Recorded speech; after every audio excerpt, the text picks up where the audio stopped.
Bonjour à toutes et à tous.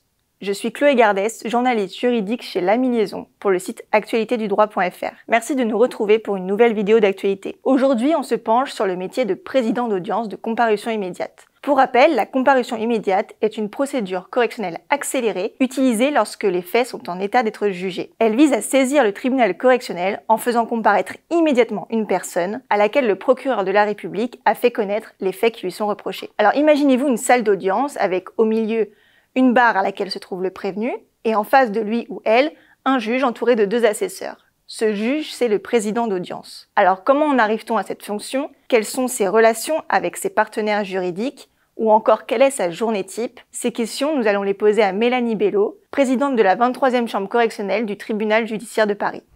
Bonjour Madame Bello. Bonjour. Merci d'avoir accepté notre invitation.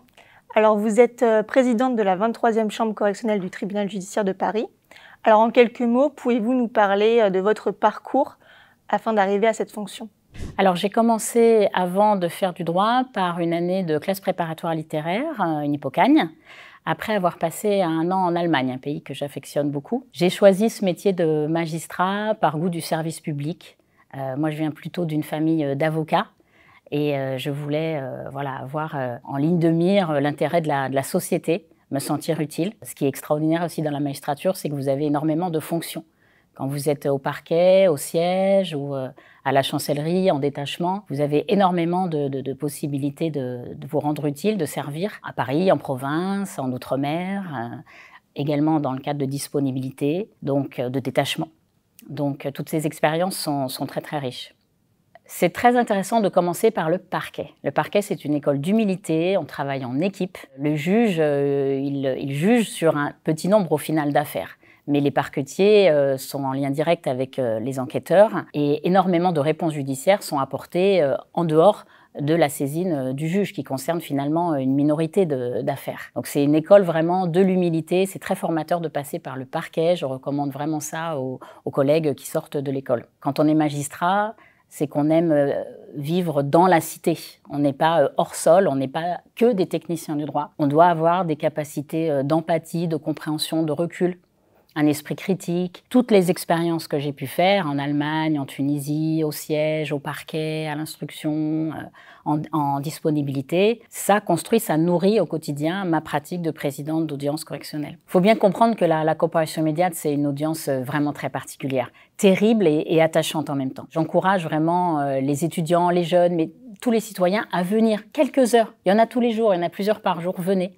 Venez assister à une audience de comparution immédiate. En tant que citoyen, c'est important, bien évidemment en tant que professionnel du droit, parce que la justice, on en parle et c'est bien, et merci pour ce que vous faites, les médias, mais rien ne remplace le choc, la réalité, la vérité crue de l'audience. Il faut absolument venir aux audiences. Pouvez-vous nous parler de votre journée type, de vos journées types si vous en avez plusieurs, et de votre manière d'aborder vos audiences? Alors en effet, il n'y a pas une journée type. Quand on préside des comparutions immédiates, je dirais il y en a 2. Il y a la journée où on est d'audience et la journée où on prépare et en amont et où on rédige en aval la motivation de l'audience. Alors je vais commencer par la journée la plus vivante, celle qui va davantage vous parler, la journée où on préside l'audience. On n'a qu'une fenêtre de tir assez réduite de 2-3 heures pour préparer, pour lire, pour absorber la procédure qu'on va traiter l'après-midi. Amis étudiants, travailler la note de synthèse, c'est précieux après. Alors les dossiers du jour, on ne sait jamais combien on va en avoir. On peut en avoir 3, comme 8, 9. À 13h30, l'audience commence. Le président, il doit instruire les débats, il résume, il fait un rapport du dossier, il résume l'affaire. Et après, le président et ses 2 assesseurs, qui sont des magistrats professionnels,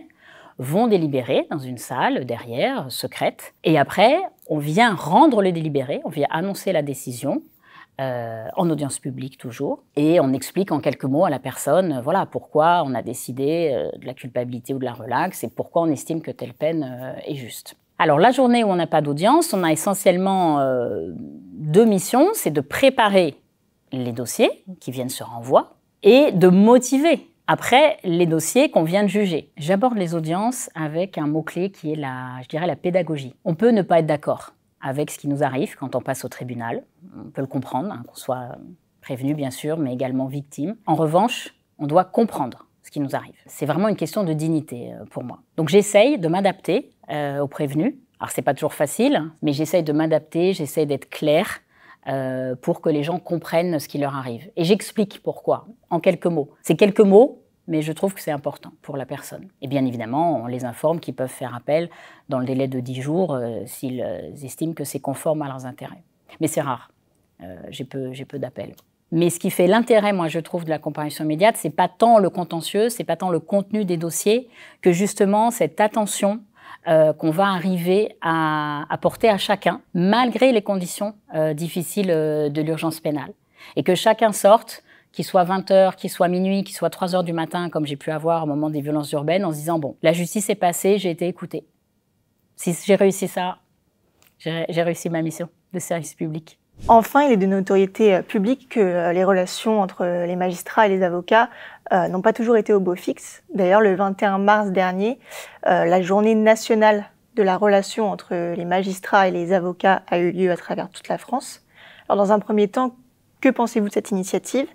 Et de façon plus large, quelles sont vos relations avec vos partenaires, que ce soit du coup les avocats, mais aussi la police, le greffe, etc. Alors c'est vrai qu'à titre personnel, moi je viens d'une famille d'avocats, donc depuis toute petite, je suis sensibilisée à leurs conditions d'exercice, conditions qui ne sont pas toujours évidentes, surtout dans le cadre de l'urgence pénale. La relation avocat-magistrat, elle est fondamentale, et puis le rôle de l'avocat, enfin, on est en prise directe avec la démocratie, avec l'état de droit. C'est indispensable d'accorder à la défense toute l'écoute, toute la considération qu'elle mérite. C'est même pas négociable. Alors en comparution immédiate, il y a une relation particulière qui se noue avec certains avocats, les secrétaires de la conférence du barreau de Paris. Ce sont 12 avocats jeunes, éloquents, engagés dans la défense pénale, qui interviennent, qui ont une compétence sur les dossiers qui viennent se renvoyer devant la 23e chambre section 1. C'est très agréable de se retrouver de semaine en semaine et de tisser cette relation de compréhension, d'écoute, de respect mutuel.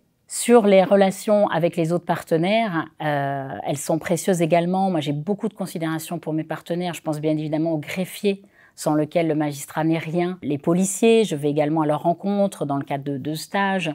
Les établissements pénitentiaires, on fait des séquences d'immersion, on a des stages de formation continue. Parce que c'est une chose, par exemple, d'entendre parler des consultations du fichier des personnes recherchées par la police, c'est autre chose quand vous êtes en vacation avec une BAC et que vous voyez en direct comment ça se passe. Chacun est différent, moi j'ai besoin d'expérimenter le concret. J'ai besoin vraiment d'aller voir mes partenaires de travail, leurs conditions de travail, et c'est vraiment un plus pour ma pratique professionnelle. Alors il faut savoir que l'audience, c'est un lieu violent, c'est un lieu intense, c'est le lieu d'intérêt contradictoire. Et le président, il est là, il est au milieu. Et il a ce challenge d'accorder autant d'importance à la défense, aux victimes, au ministère public, avoir un œil sur le public, parce que le président a aussi la police de l'audience. Cette exigence, le fait d'être voilà, à l'équilibre parmi toutes les parties, c'est ça que je trouve très exigeant et très beau dans la fonction de présidence. J'aimerais faire un focus sur la profession des enquêteurs sociaux parce que c'est une profession méconnue et qui est pourtant essentielle en comparution immédiate.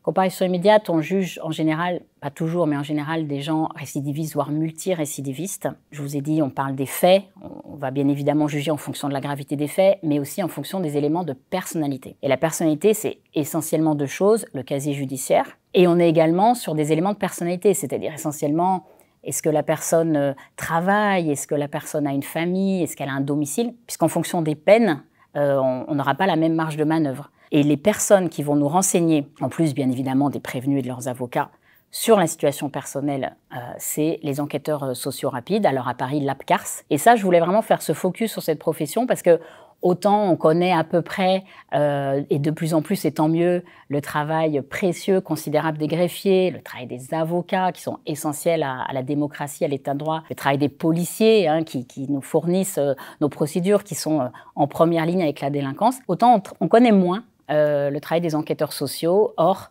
vraiment ce qu'ils vont réussir à obtenir comme information, ça va être capital après pour, alors pas pour la culpabilité bien sûr, mais pour la peine que le tribunal va pouvoir choisir. Merci à tous de nous avoir suivis. On se retrouve très prochainement pour une nouvelle vidéo d'actualité sur le site actualitédudroit.fr et sur la chaîne YouTube Actualité du droit.